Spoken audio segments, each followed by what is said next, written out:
I shouldn't have taken a cherry pop. I shouldn't have taken a cherry coke.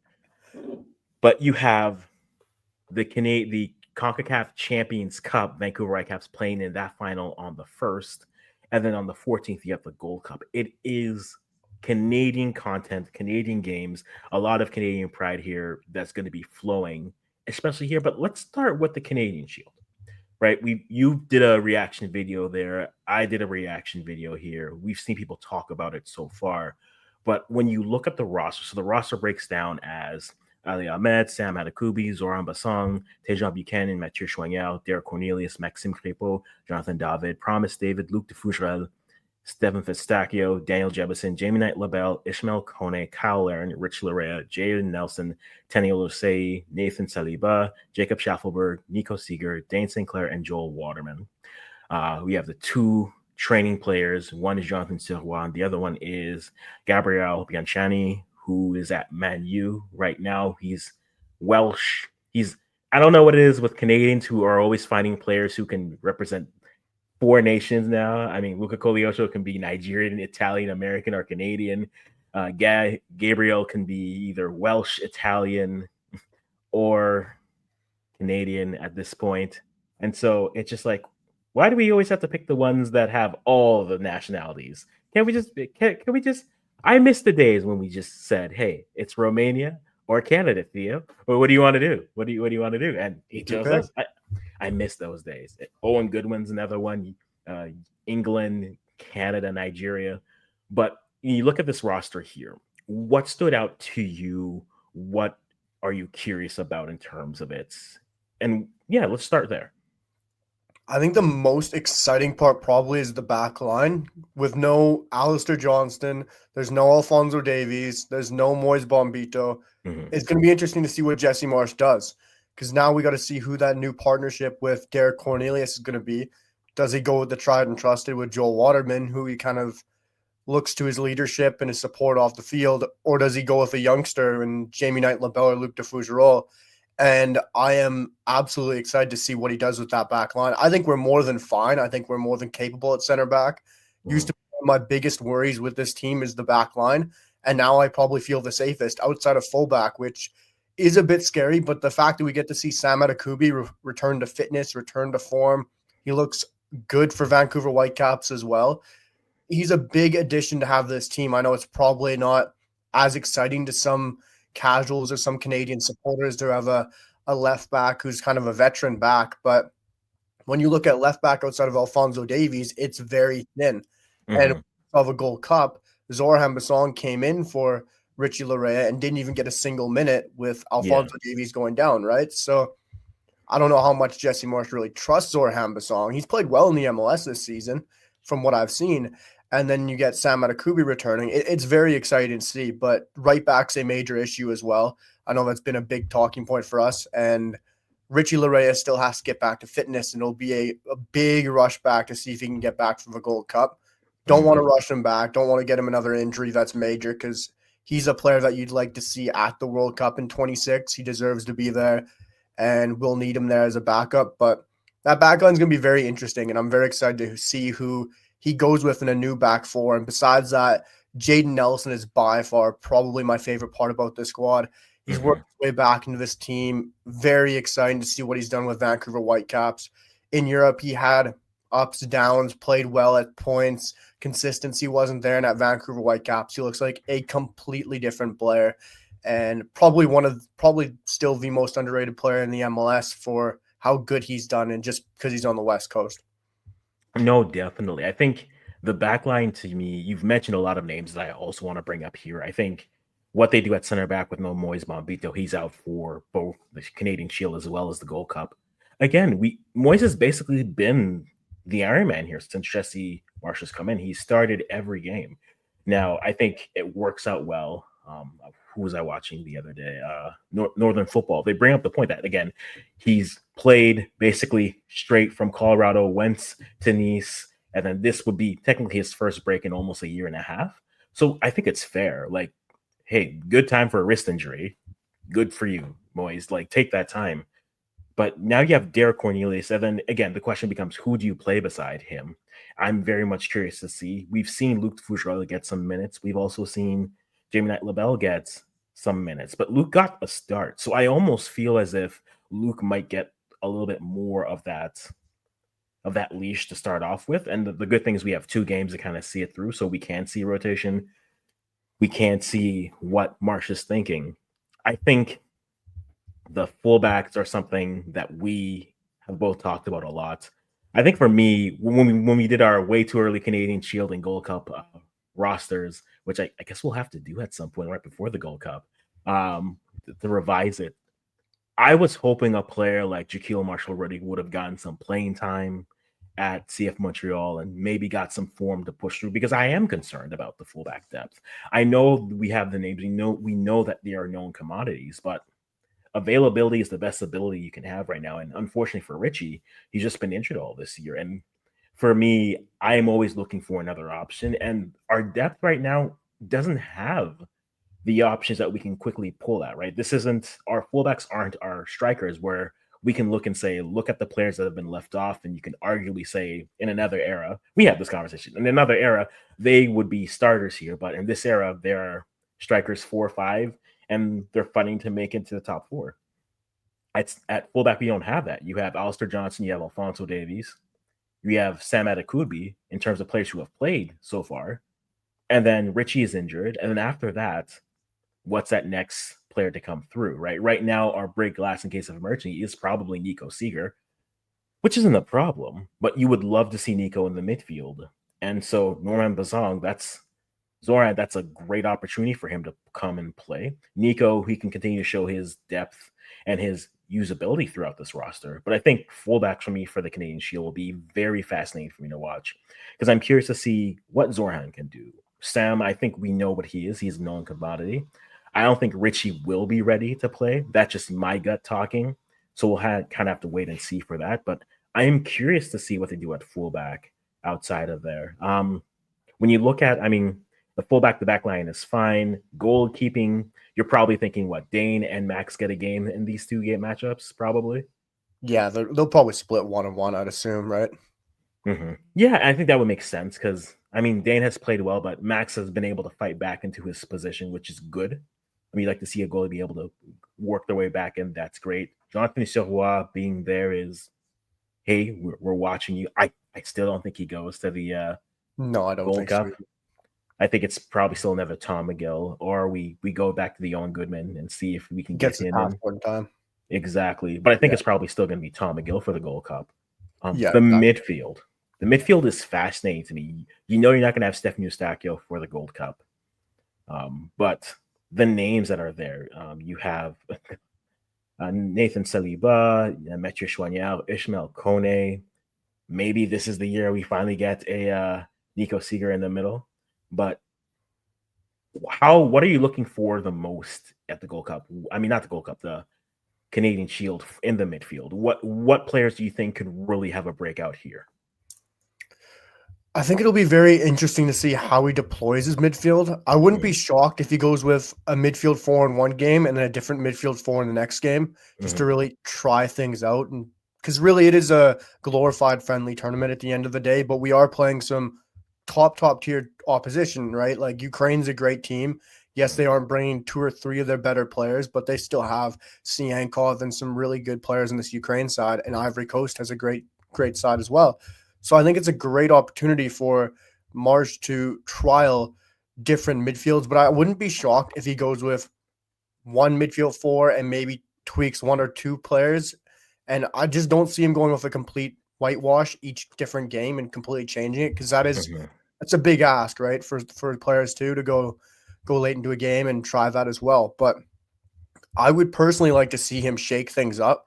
Unfortunately, I don't think Nico Seeger will get into the heart of the midfield as much as I'd like to see it happen. It's another thing. If it was a different era of the Canadian men's national team, he starts immediately. Like he's the number 1 midfielder. And I think he's good enough to be starting. His Hajduk split side haven't been amazing, of course, this year, really dived in form. But the one thing that's a problem for Canada, which we talked about, was fullback and right back. And with Richie Larea not being fit, the obvious plug-in replacement there is Nico Seager. Yeah. He's very versatile, can play center mid, at the 6, right mid, right back. And it just seems like the obvious replacement, at least for the Canadian Shield, of no Alistair Johnston there, that Nico Seager is going to play right back. So I wouldn't be shocked if he's the one who starts at right back and he can't Mhm. get that center mid spot. And outside of that, I would really like to see Nathan Saliba start. I, I think it's a great opportunity for him. I think in a very, very poor CF Montreal side, he has been one of those shining lights in that Yeah. team and been really the player who's been doing the best for them. And as much as I'd like to see them go with a 3-man midfield, play a 4-2-3-1, with all the strikers Jesse Marsh has brought along, there is no way he's changing that and playing a 3-man midfield, because you bring 5 strikers, you even have a training striker. There's no way he's going to play one up top and then have a 10 unless Jonathan David does that dropping off role again. Mhm. So I'd like to see Nathan Saliba at the 10, but I just don't see it happening. Personally, I'd love to see a Nathan Saliba, Ismail Kone midfield. I think that'd be very exciting to see. It's Mm. very attacking. That's the Yeah. only thing. You'd be better off pairing a Nathan Saliba with a Mathieu Chouanier, with a Stefan Eustachio, because Stefan Eustachio, Jesse Marsh did say something that he could have a part to play depending on how far FC Porto do go in the Club World Cup. He could have a part Yeah. to play in the Gold Cup as well. It would be a lot to ask for him to go play at the Club World Cup and then rush back and come play at the Gold Cup as well. That's a lot to ask from Eustachio after playing a long season, and you just don't want him to worry about injuries as well. As much as I want to bring an A team, as much as I love this tournament, you don't want to risk an injury to one of your most important players. So I would really like to see a Nathan Saliba or an Ismail Kone probably paired alongside a Mathieu Chouanier. But the only thing that worries me with Chouanier is his game time for Grasshoppers has been very minimal, been on the bench most of the time. What's his fitness levels like? I'm sure he's up to great fitness, but he just hasn't had that consistency or that form to really dive into. So I I expect a Chouanier with a Kone, but I would prefer a Saliba with a Seager. Yeah, and I think I kind of fit there as well. I think if you're looking at like for like substitutions, right? Because Marsh made a comment in his press conference talking about Yancheri for as a player who reminds him a little bit more of like that Jonathan David Yeah. type role. And I think if we're going to start to make comparisons in terms of what we think Marsh is thinking in terms of players or how we see them, I think Schwanyel and Eustachio can play both well together. But I think again, Schwanyel is your best midfielder for hey, I have an attack-minded midfielder I want to put in. Schwanyel is perfect to sit back, play between the center backs, but then also push forward and attack and try to find those spaces to be effective in building out that attack. So I think Schwanyel and Eustachio, I think they're the best players to pair with any of their midfielders. I wonder if we ever do see Nico in the midfield, if he's more of that Schwanyel or Eustachio where you look at them and you think, okay, maybe of the pairing, those ones stay back, and then a Kone, a Saliba, or maybe it is a Seager, see him moving forward into the attack, more into that 8 to 10 role versus that 6, maybe venturing to the 8. So I'm curious to kind of see what that looks like for me. I think Schwanyel would be a good pairing, a solid pairing, and a good base for any of the midfielders. So I do expect to see him get a few minutes. A Jaden Nelson, for example, when we move up the pitch, Nelson, I think, is a player that, yes, he had the big opening weekend in the MLS, but he has honestly been playing at the level. I would argue, even prior to coming to the MLS, he should have got a call up. The only call up we got from him was the 2023 Gold Cup, where he played minimally, and that's when he was still with TFC. But I thought he was playing well overseas and got his move again to the German second division before moving back to the MLS. I thought he was playing at a level that warranted a look. And seeing him now here, you see him with an Ali Ahmed, who honestly has been phenomenal this year for the Vancouver Whitecaps. It does beg the question in terms of what do you do with a player like Jacob Schaffelberg? Like his Canadian resume over the last 2 years, no one is going to take that away from him. But based off his current form, there is an argument that it should be Ahmed. You have Tejan there, but it should be Jaden maybe being the third outside winger coming in over a Jacob Schaffelberg. Schaffelberg has a resume, but based off the current form, you could argue that Jaden should be pushing at least in that conversation. When you look at the wide players attacking more, what are you looking to see in terms of the Canadian Shield, and what combinations would you love to see, depending again on what you see up top with your nines? See, for me, it's this for building for the Gold Cup and at the Canadian Shield. I Mhm. think Jaden Nelson should almost be a locked on starter for Gold Cup and the Canadian Mhm. Shield. That might be wild to say, but when you look at this team, when you look at how Jesse Marsh wants to play, Jaden Nelson also works like an absolute dog on the field. Like he works Mhm. tirelessly. He has the pace. He doesn't stop running. And also, we got to remember Sam Atakubi is going to be starting at left back. Yeah. They got that connection. They got that chemistry. They play together on a weekly basis. They just have that chemistry. So Jaden Nelson getting that start at left mid just makes complete sense to me. And the way he's going to be able to play and go forward is going to be very exciting to see, especially at the national team level. And if Mhm. Daniel Jemison talked about the fastest team he's ever seen before, this team's going up another level with Jaden Nelson coming Yes. involved. Like it's very exciting. And unfortunately, we got to see Jacob Schaffelberg fall to the bench now. But then you just add in another player with unbelievable pace off the bench and very exciting dribbling ability. And it's unfortunate to see Schaffelberg on the bench or have to be demoted in some sense, but it just gives you another weapon off the bench as well. Like you can't underestimate how important it is to have game changers on your bench, that is something we haven't had for years. And this team from top to bottom is filtered with that now. And on the It, rights, I almost think our wingers are probably locked. I don't know about you, but I think it should be Nelson and Tajon. I think Ali Ahmed has a very strong debate for that position just because how good he's playing this season. I guess his goals and assists hasn't really lived up to how well he's played, but his form has just been very good as well. But I think it should be Tajon and Jaden Nelson. I don't mind that too. I think Ahmed would still get the call over it just based off familiarity. But I Yeah. still think I have nothing wrong with those two. I would almost rather, if you're going to do that, I would almost rather you start Tejon and Schaffelberg, and then you bring on Ahmed and Nelson as like your platooning outside winners, because those two, you've seen them play. I mean, they've swapped, they've platooned for each other. They've also played on the same pitch together. You'd think that there's some familiarity with those two that you'd almost want to start both of them together or get them onto the pitch at the same time to kind of see what they could do in these types of matchups, right? And I think that would be what I would go. I think Nelson is definitely pushing Schaffelberg. And again, like you said, the depth that this team is starting to build, this program now has, instead of saying, okay, like remember at one point we were hoping maybe you want to bring a player like, and this is by no means a knock on a junior Hoylett, but maybe at one point we were saying bring Hoylett here for the Gold Cup, get him here as that veteran leadership, see what he can bring. And now we're looking at this and saying, do we need a Hoylett? Maybe, but there's enough players that are pushing into that top 26 that you can. He's more of a luxury than a need at this point, and that's good for the program. So I'm curious to see what they do out wide there. I Well, you can think, even say Theo yeah, Corbiano. the There's I another want argument there. I wonder how Marsh sees Theo.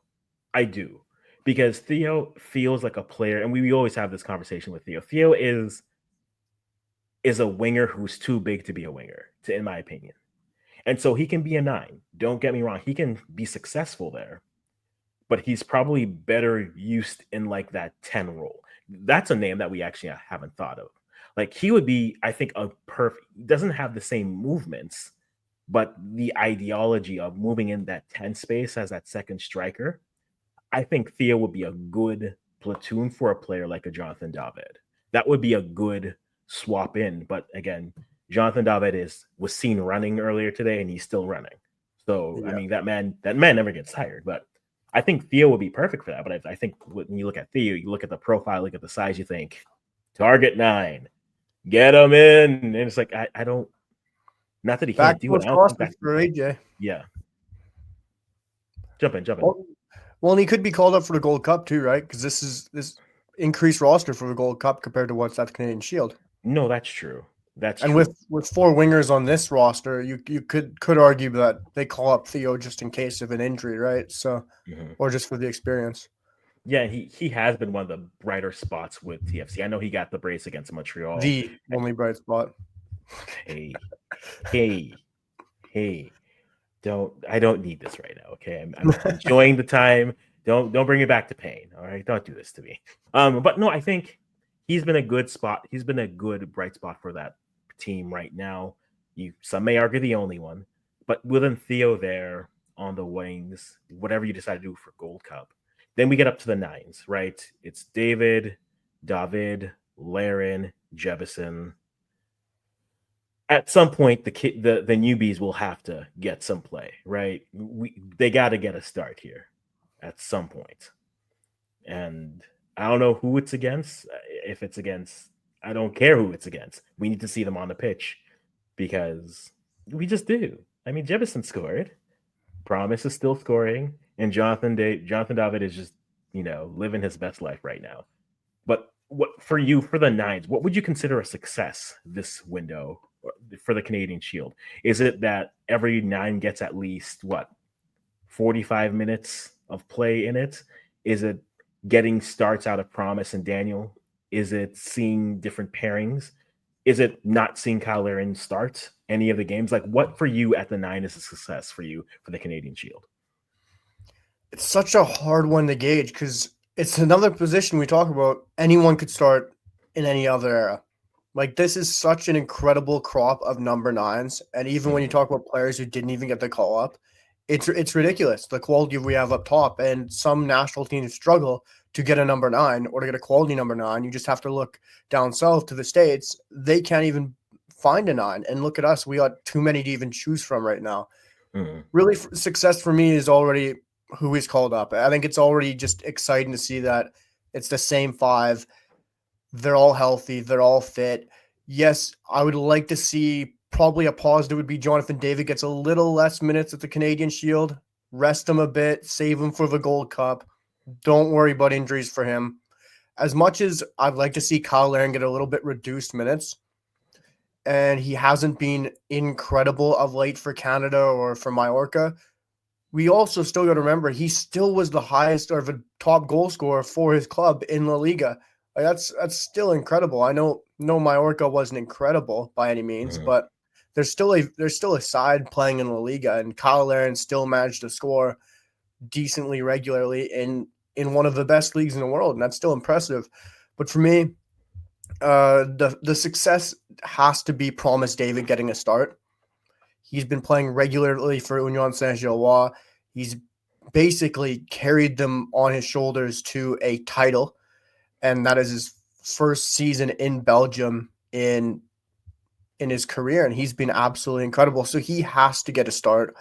Daniel Jebison has gotten a lot less minutes for Bournemouth. I think he will get minutes. I just don't know if he will get a start. I think Promise David has to be the one who's banked on for a start. So it'll be very interesting, but a success for me is, I don't know if I can say all the nines get minutes, because it would not shock me 1 second if Kyle Laren and Jonathan David both start against Ukraine. But they should all contend and get minutes at some level. No, I think I agree with you there. I would love to see them all get time. And I say the four, I immediately forget Tanny, who's having a good season, I guess, production-wise in the MLS. I mean, you forget he finally got his goal. And I wonder how Marsh looks at Tanny finally scoring versus saying he's finally broke through. Or is he saying it took him how many games to break through? Maybe we need to try something else. Because we tried, I think, profile-wise, Tanny with more speed, I think he wouldn't. I think Marsh wants more speed on the pitch. Don't get me wrong. So I think both Promise and Daniel can provide that, especially whether it's getting that.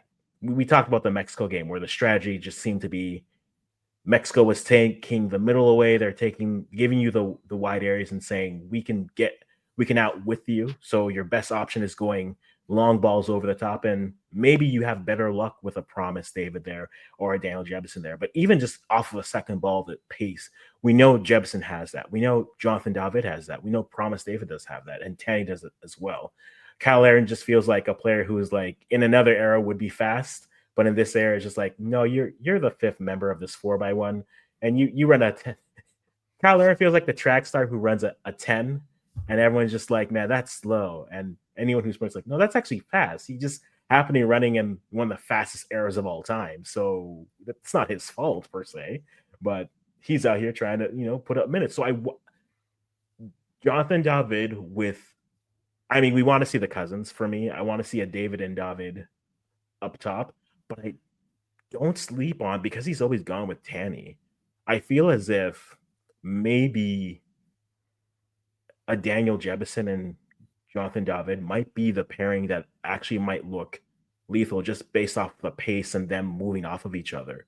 It might be interesting to kind of see that pairing go through. But hey, we get to see friendlies.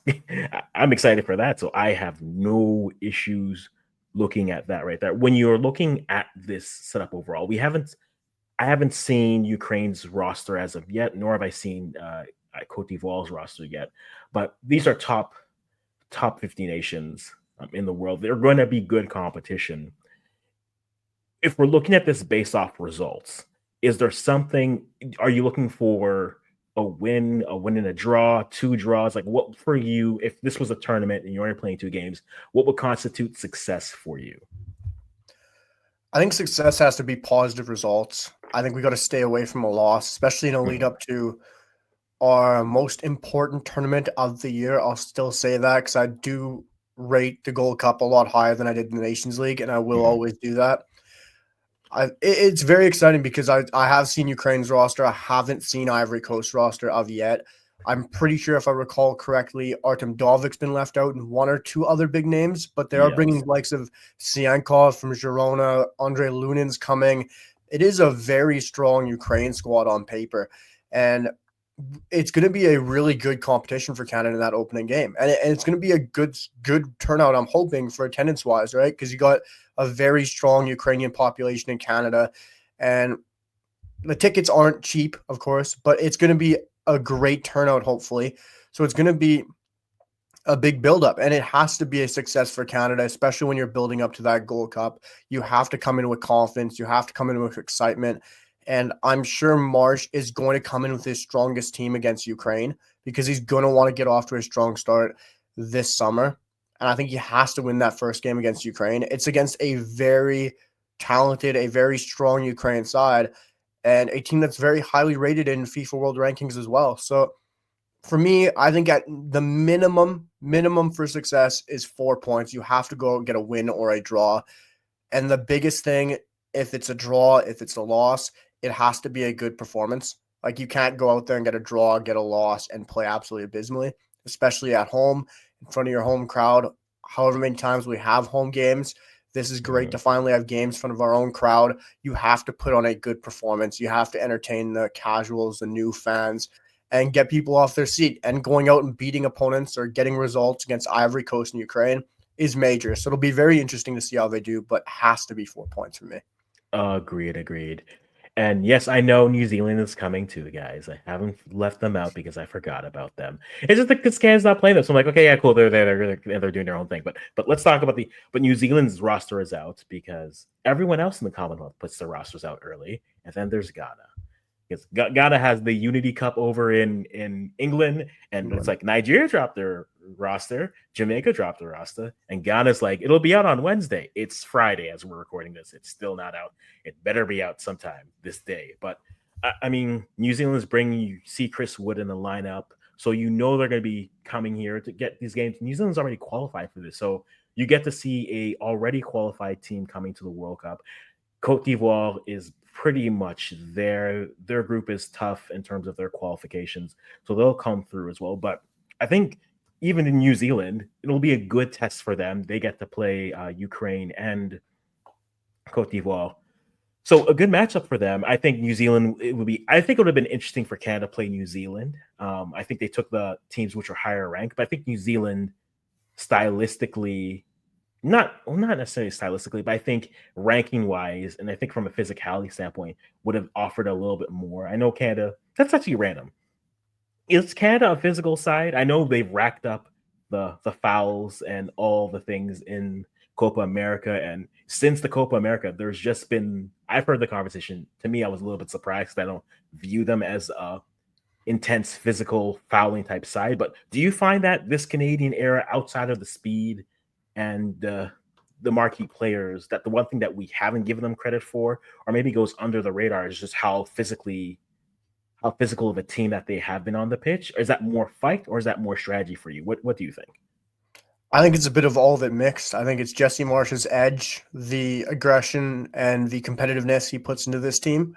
You can just see how they go into this game. He wants to. Well, it was his quote back in Copa America. He wants to not be nice. He wants to go out there and compete, to be physical, to play with that extra bit of edge. And I think it also depends on who's on the field for Canada. Like True. certain players will give us that extra bit of physicality, the extra bit of oomph, especially when Richie Laryea is on that field. He's going to get everybody a bit more excited. He still doesn't have the red card, but he plays it with that edge, and that's how you have to play, right? And No, that's very important. You got to be a bit extra physical on the field, but you got to know your limits. And Canada has learned their limits, and I'm pretty sure under Jesse Marsh, it's physical but with an edge. yeah, and I think that's fair. I don't think they're like, this isn't 1980s football where they're just running out and is that a limb for you, sir? Here are studs for you, studs for you, studs for everyone. No, I don't think that's how they're playing. But there is a physicality to them that I think sometimes goes unnoticed, where you look at them and you say, okay, yeah, they're a fast team. You see the names: Jonathan David, fast player; Tejan, fast player; Alfonso Davies, fast skill player. And then it's like, oh, Moise Mambito, another fast player. But Derek Cornelius is in there. He's like, I have pace. I got these legs too. So we'll do what we have to do here. So it kind of goes under it because, yeah, I just find that sometimes when we talk about this team, we're always thinking about, okay, counter, speed, uh, finesse, flash. It's like, no, we're starting to build this reputation as a physical team. So we don't need to lean all the way into it, but it's a facet that we do have. It'll be interesting to see how this team continues to evolve and try to win in multiple ways, right? We've seen them play games where they dominate the possession. We've seen them play games where they'll sit back and they've got their counter goals. Can they win an ugly game? Or can they play a game, or can they win a game where the teams will let them play both sides? That will be interesting to me. I think against a Ukraine side, you saw pieces of it against Suriname, where not that Suriname was able to get through their press, but they weren't press intimidated, right? They were fine in uncomfortable tight spaces. They could dribble their way through. They didn't maybe always have the final product, but you saw in those moments. Then against Mexico, you saw just it's 2 moments. That's all it takes. Can Canada win a game where they aren't able to do that? That's the other thing. Can Canada win a game where they concede first? Haven't seen it yet, but I would love to see that fight, that desire. The one thing with the, not to compare coaches, but the Herdman era was a team where uncomfortably, when they got scored on first, I was like, okay, the intensity is coming up now. That's what wakes them up. Against with a Marsh side, we haven't seen it yet. We've seen them create chances. They haven't been able to finish as of yet. So we'll have to wait and see what that becomes. But I think this side will be curious to see again. This is their last big tournament before World Cup qualifier. Oh, not World Cup prep really starts for them. They don't have I miss qualifiers. I'll say it. I miss them. I miss them. But we go to the Gold Cup here, and we have the preliminary roster here. There are names that we see that we're familiar with. I had this conversation with you earlier this week. In any other era, a player like Theo Bear, a player like Jason Russell Rowe, they would be on this lineup. They'd be in this team. But they are strikers, what, 5, 6, 7 on the depth chart? Not here. If you look at what we see in the Canadian Shield, and then we also look at the names that are on this top 60, the question for me would be, which players do you think have an opportunity to make that Gold Cup roster that aren't already in the Canadian Shield? Like, Eustachio is not going to be there. I have a thought. I'm not sure what's going to happen with Tejan, but I have a feeling that Tejan could also not be there, just based off of, because if Inter wins the Champions League, um, I could see Inter wanting to start I could see them starting their preseason, maybe want to give some of their starters some rest. And you have a Tejan there who is already there. Why not give him some run at the Club World Cup? And if that's the case, that's one less winger. So I know Steph Eustakio is not going to be there. I'm wondering about a player like Tejan, and then Jonathan David, whenever he figures out his move. I'm not necessarily not counting on them, but I'm leery of their presence. I want them to be there, but I'm leery based off of what their club situation could be. But outside of those three players, or let's hypothetically eliminate those three players, right? I said two. The third is Alistair Johnson because maybe he doesn't want to be in play at Celtic forever. He should. He'd be a legend. He'd be a god there. But let's remove Alistair Johnson. Let's remove Steph Eustakio. Let's remove Tejan Buchanan. Based off of the prelim list, what are names that you think could sneak onto this Gold Cup roster, knowing that you also have three other spots? Let's give you 6 players that you think could make the Gold Cup that aren't currently on the Canadian Shield. So now that's a lot of additions to make here. You're giving me some food for thought here, I see. But with 3 already you would have had to previously add, I would have immediately threw Theo Corbianu into this team. I think he was going to be, I hope he would be a shoo-in for that Gold Cup team regardless, because you already have 4 wingers on the team. If someone goes down, you're at 3. Theo Corbianu would have been my first in the squad immediately. I think it just makes sense to bring him. Play up front. You don't need him up front. We have so many knives, but he can play on the wing. If you need to, we can play up front. Can play both wings. Theo just seems like the obvious one. As well, of course, he's right now he's injured. You don't overly need to bring him, but Jonathan Osorio, I think he's a polarizing topic for some supporters, but I really still am a fan of what he can bring this team off the pitch as well as on it. That leadership, that presence he still brings. Big games, he can still do it. I really like what Jonathan Osorio still brings on the pitch. And he can make those late runs into the box and score those goals like a Stephen Eustakio can do with FC Porto or Canada.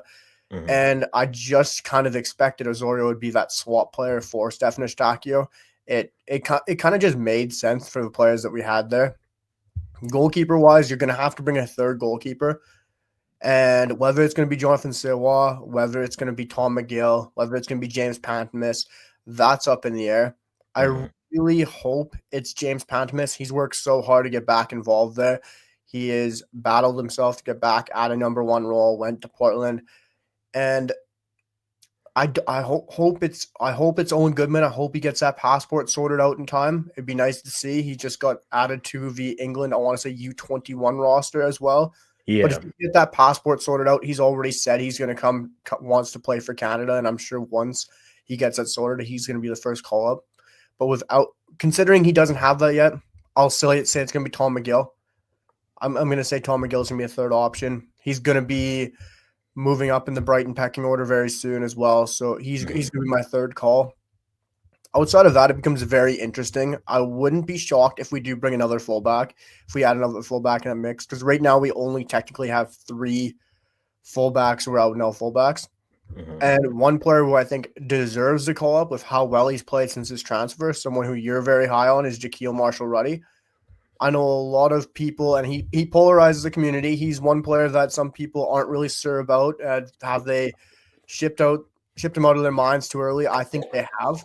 Yeah. Because he's still a very exciting player. He's still very young. We got to remember, in World of Football, you can be 26, 27. You can still burst onto the scene and have a late splurge and play at the highest level.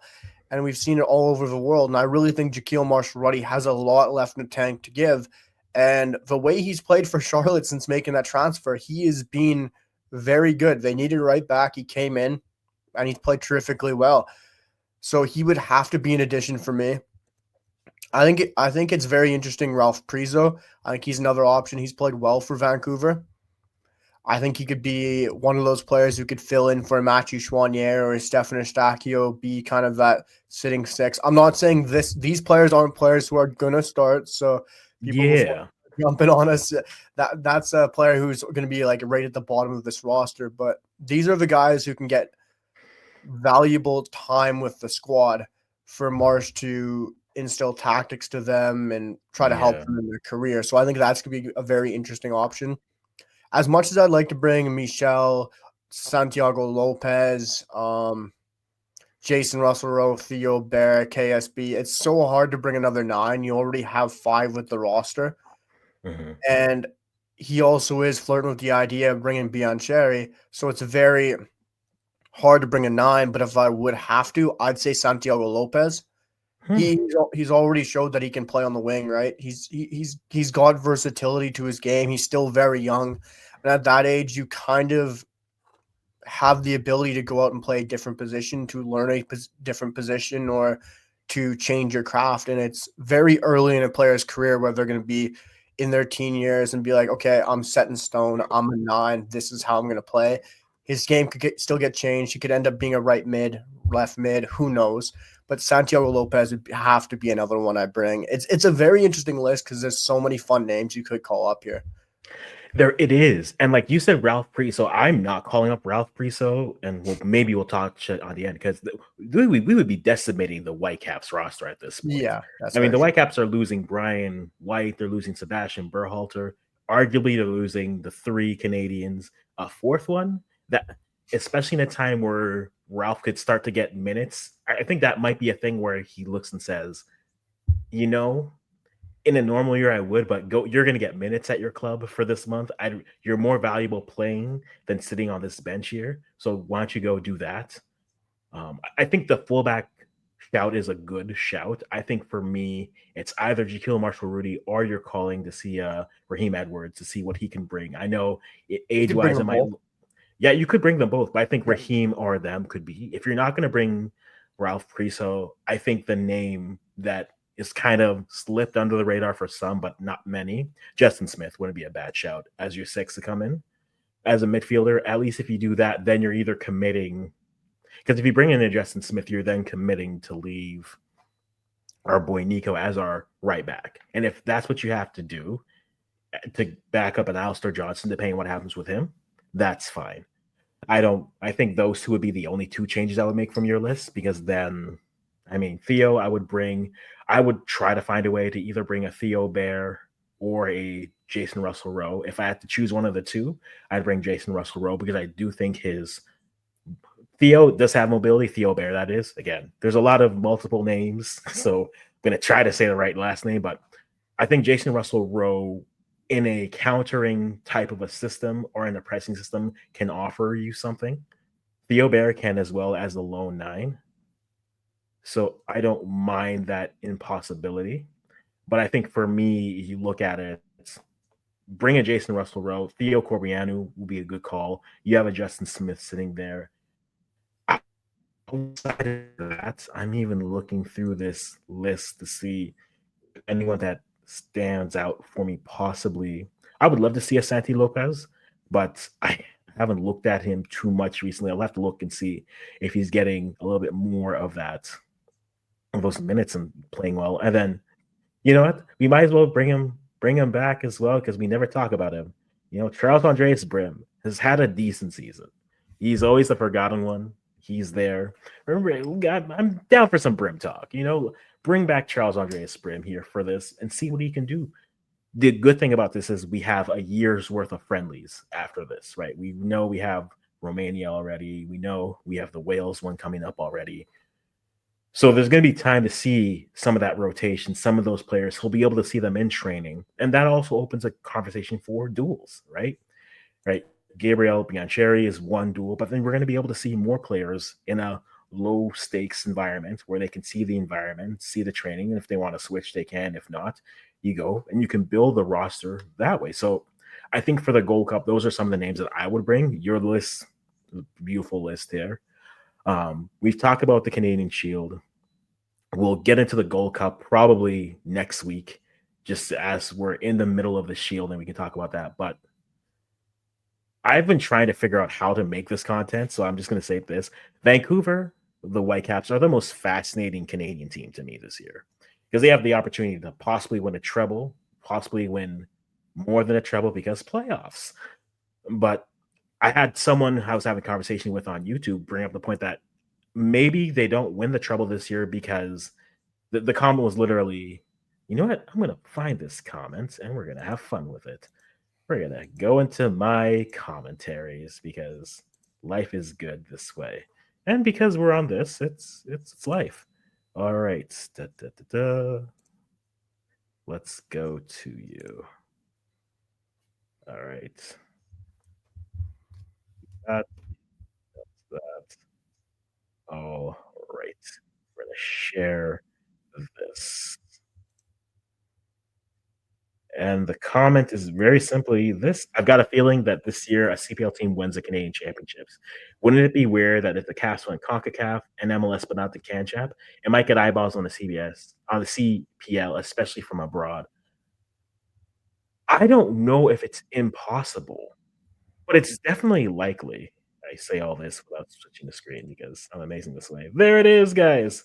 Technology. Um, but the thought, I think Vancouver is the best Canadian club this year. I think they can win the CONCACAF Champions Cup. They play that on June the 1st. And then after that, their team gets very interesting because they're losing 5 players for sure for the first chunk of June, and then probably 5, maybe 6 players moving through all the way till mid-July. They don't play their second leg for the Canadian Championships against Valor till July 11th, I believe. Can Vancouver, can the Whitecaps win everything this year? Or do you think maybe it's the Canadian Championships? Maybe it's the MLS playoffs? Where do you think they slip up, if any? I don't believe they'll slip up right. I think their slip up is currently at the moment. They're hitting a bit of a dry spell. They're a little bit burnt out. But I think if they do slip up, it'll be maybe the Canadian Championship. That's where I see them slipping up, or the playoffs. Because the playoffs is completely a shootout, really. It's a one-off game. Anything can happen. It's a tournament style, and you never know what can happen, right? Someone could get a red card, a VAR decision can go against you. It can be The completely out of the blue, right?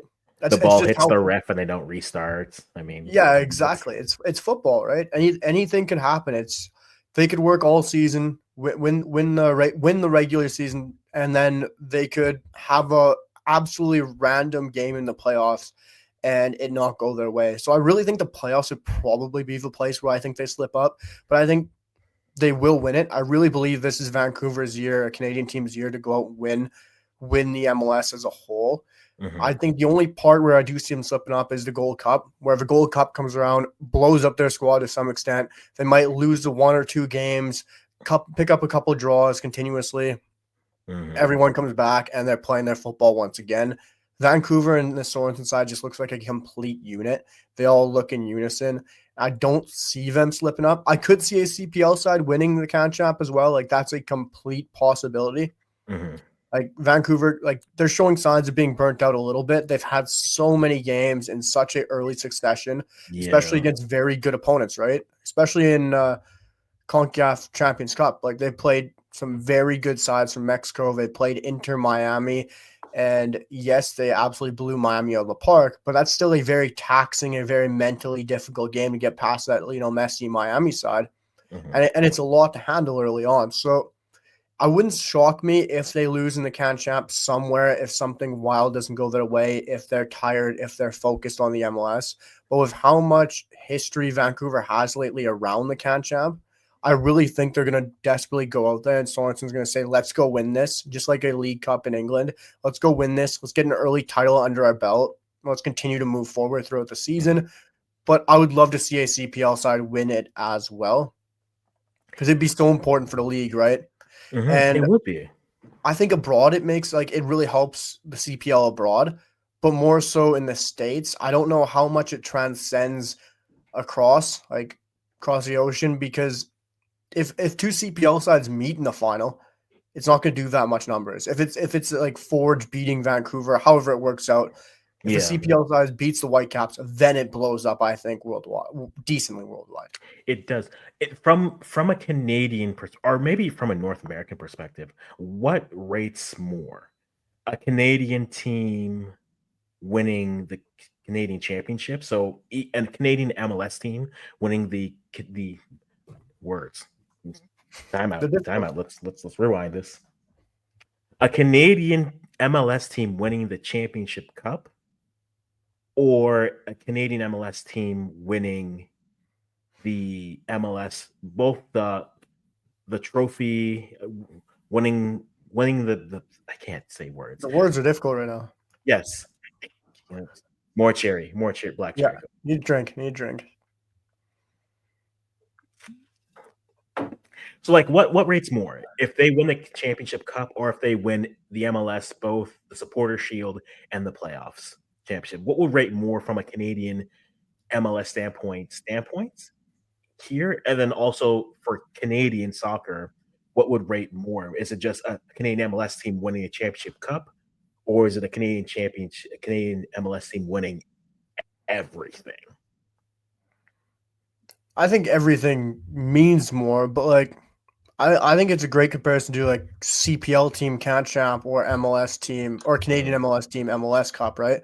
I think that's a great pillar because if the CPL side wins that Canadian championship, it's gonna really help out that league. It's gonna be a great knock-on effect for some of the other teams, for the League One teams as well. Yes. Just as a huge push, and I don't know what the financial gain is there. It's gonna help whatever side wins it. But I would say valuing the MLS team, Canadian MLS team winning the MLS Cup would be the standpoint, would be the biggest thing. It would be very important for Vancouver to finally get over that hurdle to go out there and win it all, right? Because they've been the team that can, but haven't for so long. And they've always done well, but never been able to get over the line. And this Sorensen side looks incredible. They And do. they look like a unit, right? And it's tough to say for me which I value more for them, the CONCACAF Champions Cup or the MLS Cup. Right now, I'd probably say the CONCACAF Champions Cup. I think that's really important for them to go out and win. It especially with who they've beaten on the way there. Like the teams they have played, like that has been incredible. I don't know about for you. Same question goes for you, but I would probably say right now CONCACAF Champions Cup, but they got to win both. They would, like, on a North America on a continental basis, the Championship Cup matters the most. Don't get me wrong. Like, that would mean because I think only Seattle has won the CONCACAF Championship Cup, right? That's the only MLS side to do it, I think. I think so. I think so. I could be wrong. I'm just saying this here, so I don't have the history in front of me. I know Montreal's made a final, Toronto's made a final. Win a final. Yeah. So for Vancouver to win it, I think from a North American standpoint, you have the whole North American soccer is growing, a Canadian side and an American league beats a Mexican side. You know, so the one time those two countries will be like, Mexico. And then after that, I'll be like, we're going to keep to our sides. So I think it matters. On the championship, the Canadian championship standpoint, I think CPL team winning it would do the most for the country.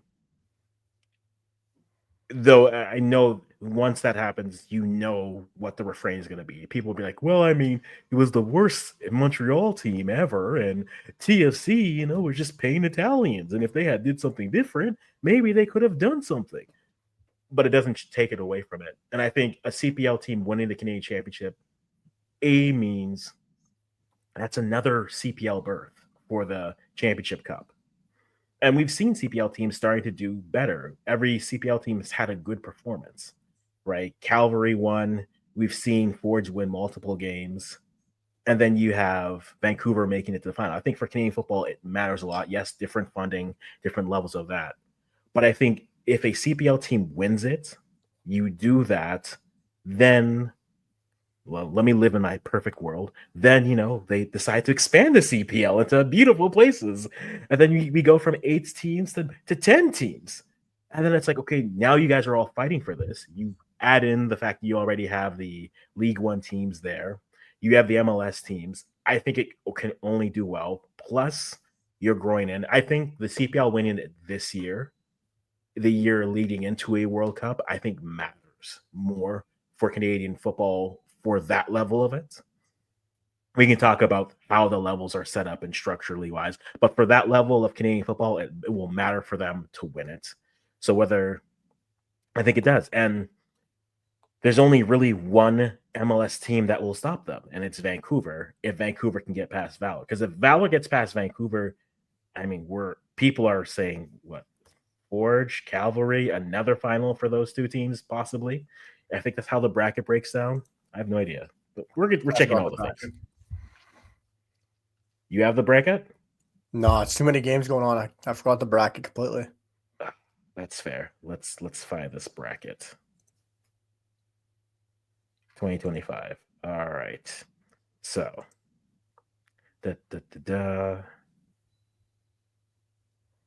So right now, yeah, Forge would play there, and they'll play till September. The final's not till October. Yeah, What? it's a terrible setup.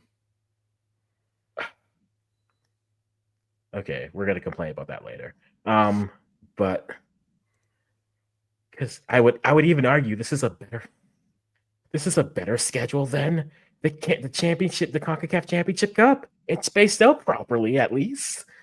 It makes no sense, but it's spaced out properly. Yeah. Okay, let's pull this up here so that those who are watching can watch it, and those who are viewing or listening will hear it.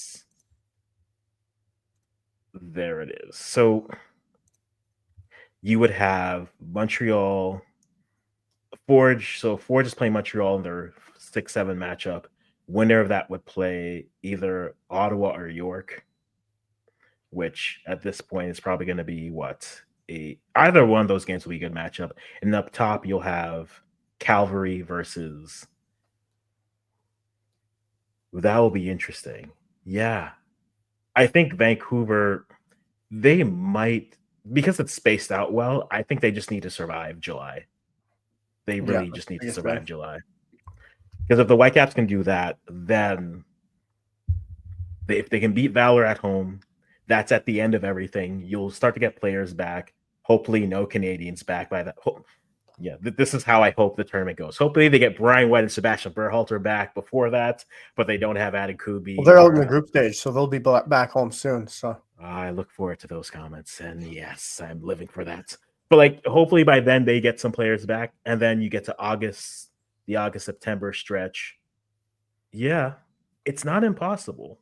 No, it's a good schedule actually for Vancouver Whitecaps when you really look at it. Yes, it's a great breakdown for them. Mm-hmm. It's really good, and so that works for them. But yeah, it's not an impossible task for them. It'll be taxing. Don't get me wrong, but they have a team to do it.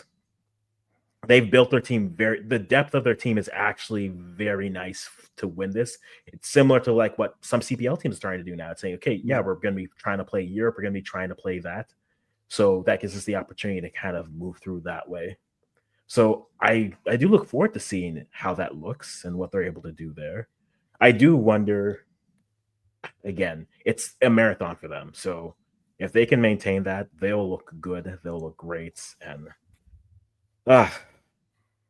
we could have so much good Canadian results for this next month, but this is going to be a marathon, Lane, and I am not ready for it. But it's here. I'm excited for it. I'm excited for it. I am, right? CONCACAF Championships on June 1st kicks it off. You have Canadian Women Friendlies on the 28th and the 3rd.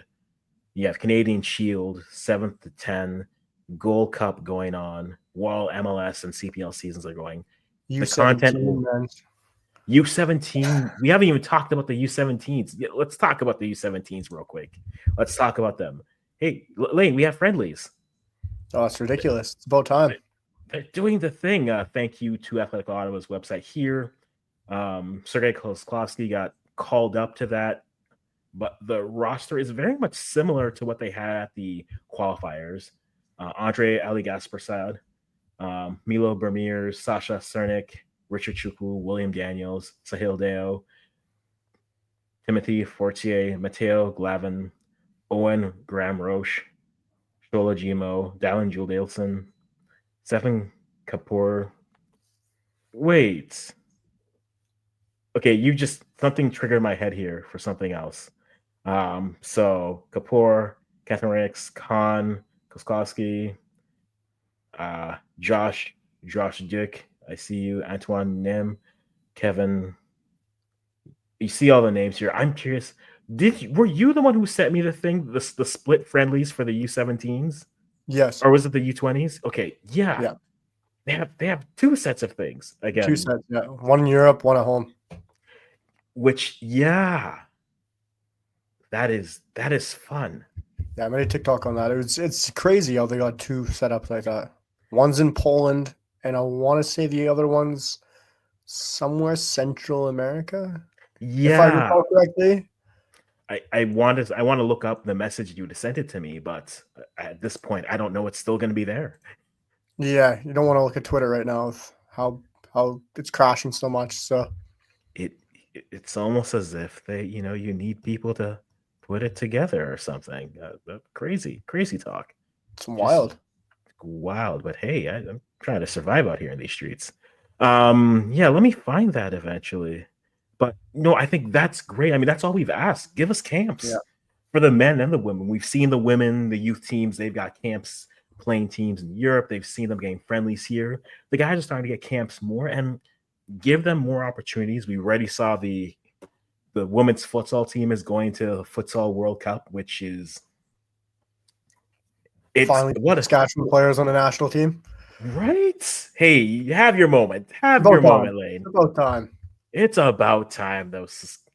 And then we come up to. I'm going to continue to bang the drum on this. I think the CSA should work with a stadium in a different province every year and say, hey, it's going to cost X amount of dollars to do this grass. We're going to cover this for you guys this year. So your CFL team can play on grass this year, but also we're going to bring some soccer friendlies out here. You guys can use that and life can be good. I am going to bang that drum until we have a proper national stadium somewhere. I know some will say it's BMO is the national stadium. It's BMO Field now. It's not the national stadium. But I think, yeah, we're in a great era of Canadian football. We're sharing the wealth. We're seeing camps everywhere. Now we just got to, continue to improve and fix our grassroots, and get, better scouting across the lands and, lovely representation, which is a whole conversation I'm going to have with someone I'm sure very soon. But it is a good time to be a Canadian football fan right now, guys. Let us know what you are looking forward to. Also, we need a name for this. Like anytime I have someone on, it's always a conversation. But I wanted to try to start something Canadian specific because I'm trying to mix the African and Canadian content. So, guys, if you have any name suggestions for anyone who watches this, let me know. But guys, until next time, this has been a question from the Africans. That's Lane from On the Rise. Get this man to 1,000 before the end of the year, please. Get me to 2025 before the end of the year. It's all I ask. Work in Small progress, asks. right? Work in progress, guys. Thank you so much. And as always, I'll just say bye-bye for now because that's what we do.